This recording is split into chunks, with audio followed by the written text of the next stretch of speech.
Jesus and his disciples sat around the table after dinner one evening when Jesus began to teach. He said, "I'll give you a new command." Now that's something that would have made the disciples sit up and take notes. A new command. I mean, something that had never been taught before. Everything Jesus said was important, but this was definitely something to pay close attention to. He said, "I give you a new command. Love one another. You must love one another just as I have loved you." Love one another. Now, that doesn't seem like anything new. You hear stuff like that all the time. But the second part was new. Jesus said to love just as I have loved you. That wasn't natural. Because think of how Jesus loved people. He healed people. He served people.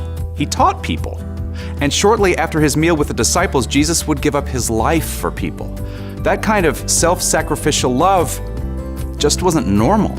But that kind of love was important for the early followers of Jesus because, as Jesus put it, if you love one another, everyone will know you are my disciples. If the disciples loved one another, it would point people to Jesus, which was their mission after Jesus died and rose again. So there was this new command, this new way of living for the early believer. Or there was the other way. That's right. This is the way I've always lived, and it's the way I'm always gonna live. It's my way, and I like it. One way to live was to be selfish with your food. I eat alone. I don't want anybody touching my food but me. And if there are any leftovers, guess who they're left over for? Me. Then there was the way of the new believers. Hey, dinner's at my house tonight and you're coming. What? No. You did dinner last night, it's my turn. Oh, hey. I didn't see you standing there. You want to come over for dinner? Yeah, well, maybe next time. How about some fresh fruit?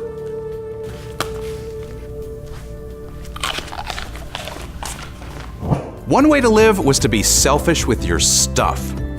What's mine is mine, and it's staying mine.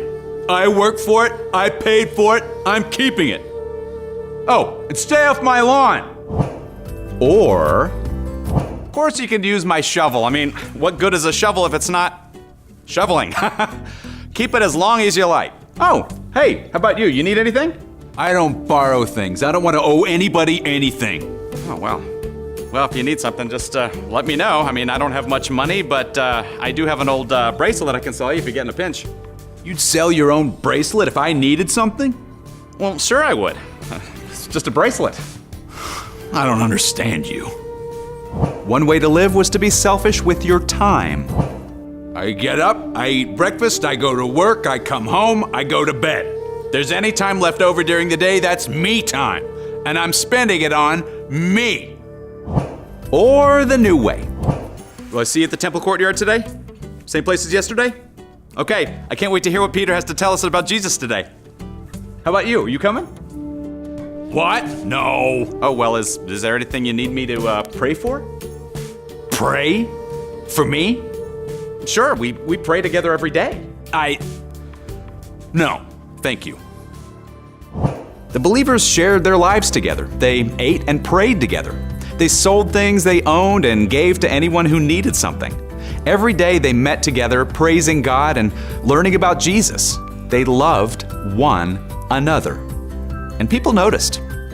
What is it about those people with the giving and the sharing and the spending all that time together? You don't know? Of course I don't. How dare you insinuate that? No. We love each other this way because it's how Jesus loved us. Oh, maybe you'd like to join us sometime. Maybe.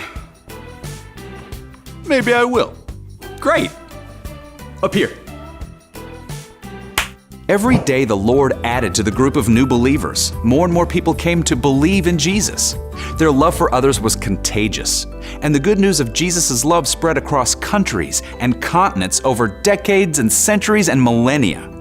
The new command may not be so new anymore, but it's still just as important to love one another.